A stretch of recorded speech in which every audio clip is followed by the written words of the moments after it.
your Christmas turkey, I wonder if you'd do as I do and buy one just a little on the large size.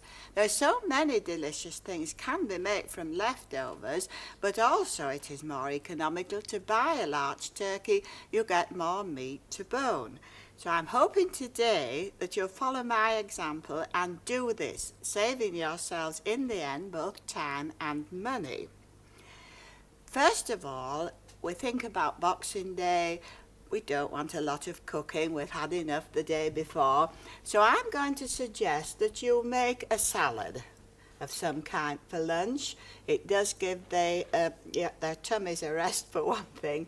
And it does also give them the vitamins they may just have lost in the course of the 2 or 3 days preparation beforehand. I'm using turkey here. You can use goose or duck or chicken, it doesn't matter. Combination of fruit, oranges, quite delicious with the watercress and the tomatoes. Another nice dish you would probably like to make is Mrs. Hart's turkey in cream and sherry sauce, and this is probably a little more sophisticated dish than some we usually do on this program. The kind of thing you could do and serve if you're having guests probably in for a meal on Boxing night. Serve with toast triangles, which don't give you a lot of trouble, can be prepared quite a little in advance, as you will see. Now, while we're on the subject of sauces and the addition of the turkey to them, why not make a nice sauce similar to this, a little thicker though, be careful, and fill some vol au vent cases. They're delicious for a party or just a snack over the fire. Excuse me. Now, perhaps you may have some hungry boys or husband coming in from football match, so we've got the answer here, a risotto. Quite filling, but really delicious. Lots of other things go into it besides the rice, and I'm going to make you this as well. Well, by now we really are getting down to the little bits and pieces, which we can't do very much with, we think, but you can. You can make this turkey pate, and it's so nice, it really is worthwhile picking all the little bits from the bones. Serve with biscuits for a party, perhaps, few gherkins and stuffed olives, and let the guests help themselves. Saves you time as well, and it gives them something to do while they're talking, doesn't it? Now, not quite finished yet, because I've still got the carcass, and this I've made into 2 very delicious soups. You know about boiling bones, don't you? With a bouquet garni, an onion, just something in to make it tasty. Now, the reason for the 2 soups are because they are really quite different. This is a leek and carrot, where the vegetables are cut in quite large pieces, you will see. It's thick, it's nourishing, it's almost a meal on its own with cheese and biscuits if you can't face a heavy meal. The second soup I have is a much lighter soup, where the vegetables are diced, cooked in butter, and then just simply boiled in stock. So you see what you can get from your turkey, and why I think it is worthwhile trying out some of the dishes and not just having the family complain about eating up the cold turkey. So now we'll go to the kitchen and do something with them.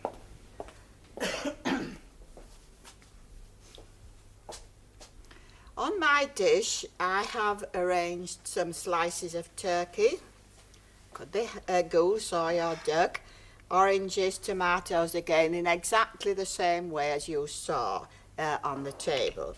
The dressing that goes on top is quite simple. 4 tablespoons of mayonnaise.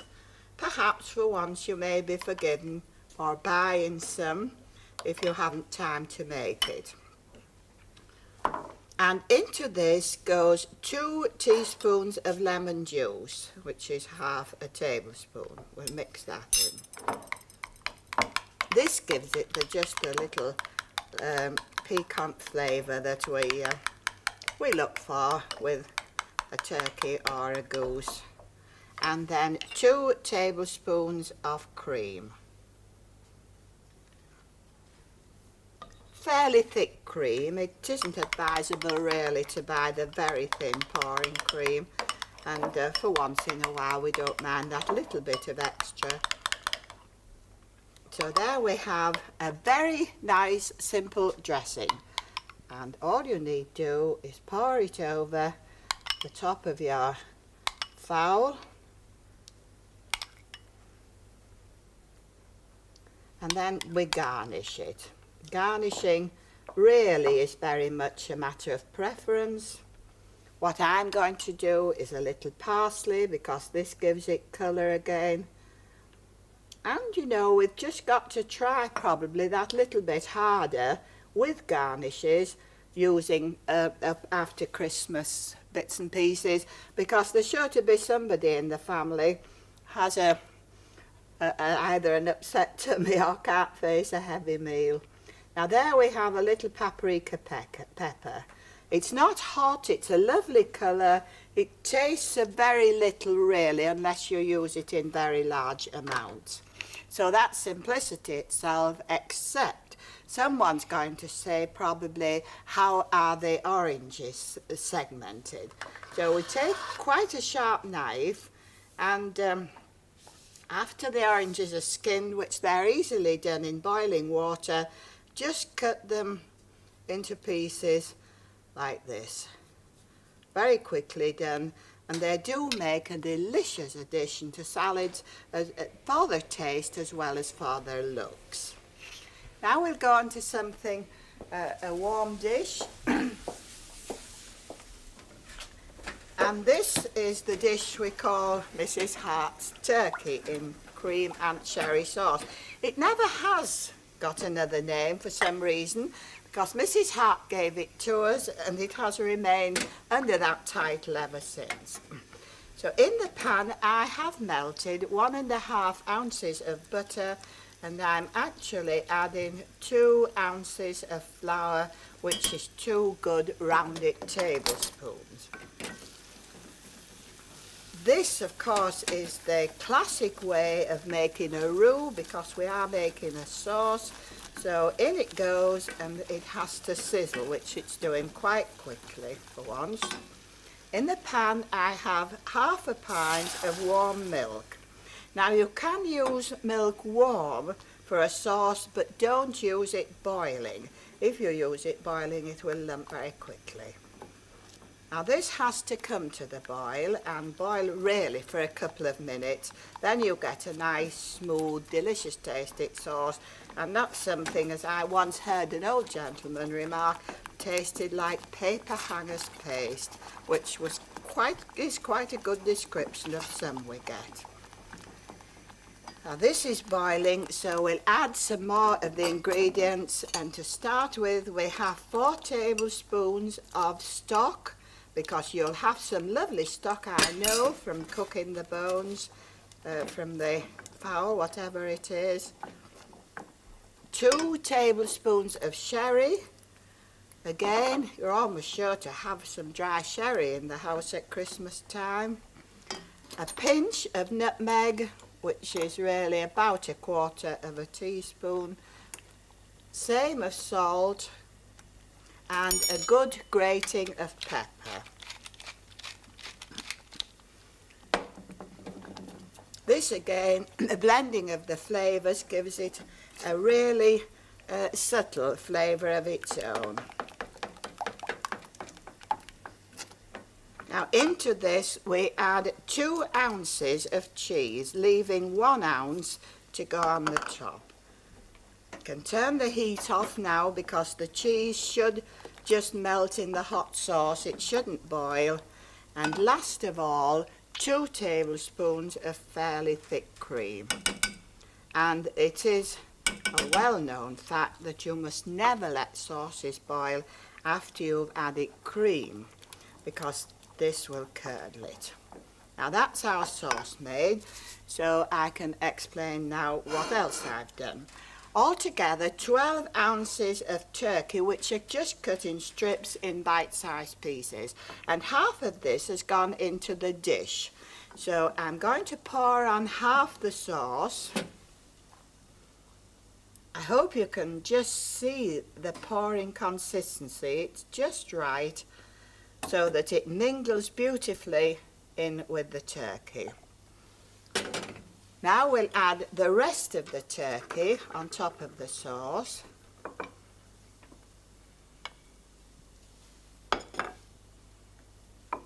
And then the remaining sauce.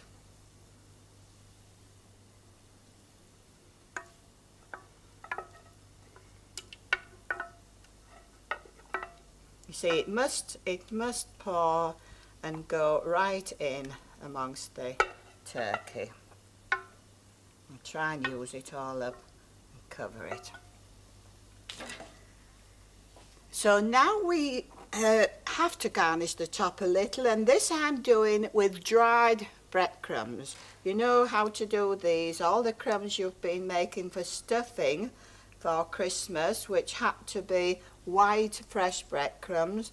Well, then you would have all the crusts left, so I am hoping that you pop these in the oven, let them dry a little until they're crisp, and then crush them with a rolling pin and use them for dried breadcrumbs. It's surprising what a nice garnish they make for things, and really doesn't cost you anything, does it? Now there goes on the remaining 1 ounce of cheese.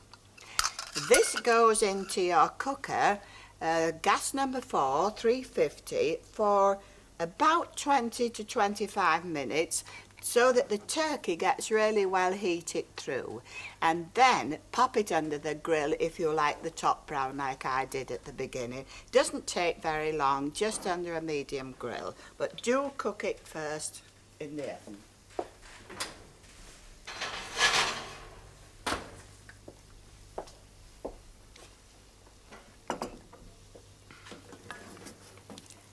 Well, my next dish is really, as I said, more of a family dish. Quite economical this turns out to be, and it is the risotto. In my pan, I'll just move the wire. In my pan I have 2 ounces of butter and a good sized onion, which I've softened but not browned.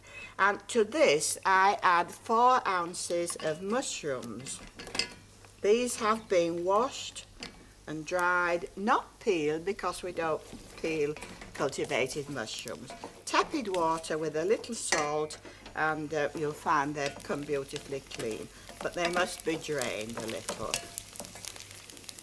Then into this goes 8 ounces of a long-grained rice. This is the type used for risotto and most savoury dishes, not the kind that you use for your rice pudding with milk, because that goes slightly mushy, and we don't want this to happen, do we, with a savoury dish. So once the rice has absorbed all the butter, but not until, then you add 3/4 of a pint of your stock, which is nearly half my jug. Your recipe will say 1.25 pints, but it's very seldom that I need the whole 1.25 pints, but it's better to have it there in case it is needed. A risotto should be quite, well, soft in a way, but not mushy. Now this has to cook for 12 minutes, so we'll move it across there, and I'm going to show you one that has cooked for 12 minutes. You're able to test if the rice is cooked by just taking a piece and try and squashing it in your finger. I'll just do another one, see if you can see me do it, and you know then if it actually comes into that it's cooked, because it must be at this stage, but not too soft. Now we add 1 ounce of sultanas, which are optional, but I'm sure you'll like it. You can see how it's absorbed the stock, and of course this is where the goodness is in the risotto, because of the combination of the well flavoured stock and the rice. Now we do have 2 or 3 chopped tomatoes. Again, all these are just how you like them, it doesn't matter how they go in. And 12 ounces of turkey, which is in bite-sized pieces.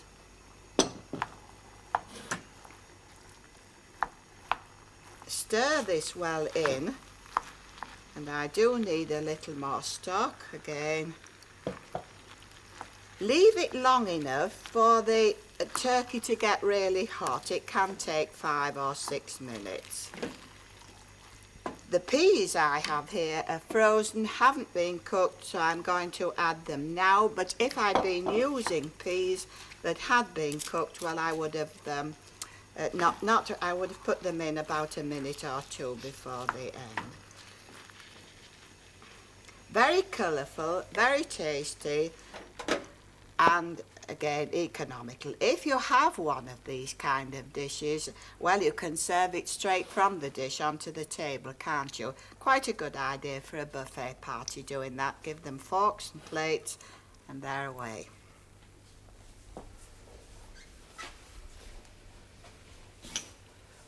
Something a little unusual maybe, a turkey pate, the one that I showed you where we use all the bits and pieces. And in the pan I melted 2 ounces of butter and added an onion, and it is quite soft, as you can see. Don't let it overcook, but just soft enough to mix. Now in here I've 12 ounces of turkey.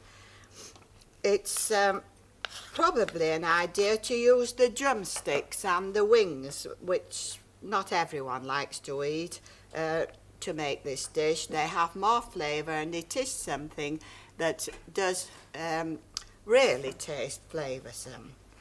At this point it has to be minced, so I'll have to leave that one and show you one that has been minced. I add a teaspoon of my salt and pepper mix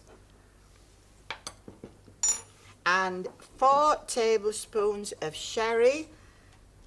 If you don't want to use sherry, or you run out even, you could use a good flavoured stock here instead of the sherry. It does need some liquid, of course, to moisten it, and we just happen to like it done with sherry. Then 2 tablespoons of cream. This is what gives it its velvety texture.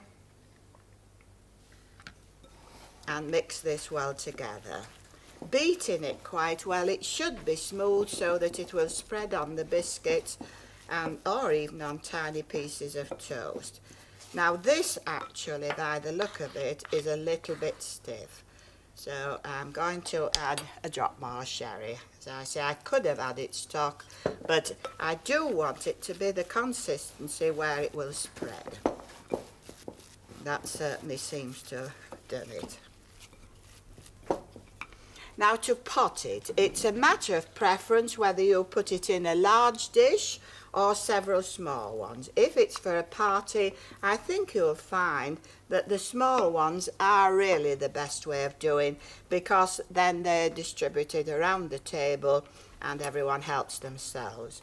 With a fork, just fork the top to make it look attractive. It doesn't need any more garnish except a piece of parsley. So there we are. That is really something anybody can try, because there's absolutely nothing to go wrong, and I know you'll enjoy it.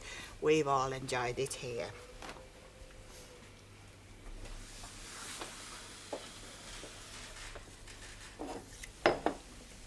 Now we still have our soups from the stock that we've cooked, made from the bones. And this is the one, the thick one, which is a carrot and leek soup. I'll just like it. In my pan I have 2 carrots and 2 leeks, which I softened in an ounce of butter. And that's very simply done, isn't it? Add how much stock? 3/4 of a pint to a pint, depending on how thick you like it. I don't bother a great deal about the quantities of stock. It just depends how we're going to, whether we like the soup thick or thin. This is a thick soup, of course, so probably 3/4 is enough. Now, I've just popped in 1/4 of a pint of milk, and the other ingredients are an ounce of oatmeal. You've seen me use oatmeal before, haven't you, for thickening soups? I like oatmeal for this. And you can use either a bay leaf or a piece of mace. I'm using the bay leaf in here because I think most of you are more familiar with the bay leaves. You use them for lots of other things. But you may like to try it using mace. You can buy it at the chemist. It is whole mace, a little bit on the expensive side, but those of you who like to try a little bit of experimenting, I think you'll enjoy just trying it for once. Go very carefully with salt and pepper. Rather taste it than add too much at the beginning, because you see you're using a stock which, as I said earlier, I hope you've made a good flavoured stock, and then you won't need a lot of salt and pepper when you're making the soups, and it can always be added at the end, can't it? Just watch this until it comes to the boil, which isn't really very long, and then let it simmer for 25 minutes. And that's all there is to it. You've seen me make it in a very short time. I pop the lid on, we turn the heat down, and we let that simmer. 25 minutes. You really can make a meal of this, and just probably cheese and biscuits, or you might like to have your pate on toast and have it that way.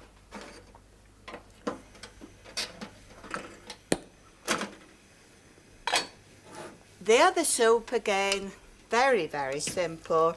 I have 1.5 pounds of softened vegetables. There's, yes, somebody's just reminded me, sorry about this. I've forgotten what really is the most important ingredient in the carrot and leek soup, and that is a teaspoon of horseradish sauce. Because this is really what makes it so special, why it's different from any other vegetable soup. It just gives it a very elusive flavour. People very seldom can define what it is. They simply say it's delicious. How do you make it? So I'm sorry about that. Now the second soup, the golden vegetable soup, 1.5 pounds of diced vegetables. I have carrot, leek, turnip, celery, onion, all in the pan, softened in 1 or 1.5 ounces of butter. You start off with 1 ounce. Sometimes you may have to add a little more, because these do have to be left until they're golden. That's why it's called golden vegetable. All you do after this is add 1 pint of stock and let it simmer for 10 or 15 minutes. And that is your golden vegetable soup. Excuse me. And now all I have to do is to tell you about our recipe leaflets. The recipe folders have all been sold, but instead you may like to have a copy of this book, which includes every farmhouse kitchen recipe, and I'll tell you how to get a copy in a moment or two.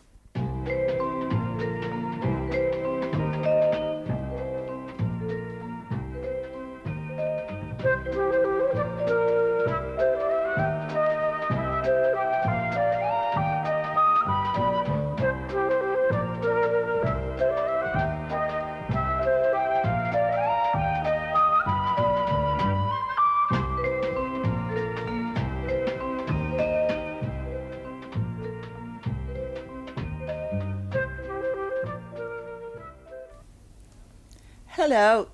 We have received many requests for individual farmhouse kitchen recipes, so we have published this paperback book.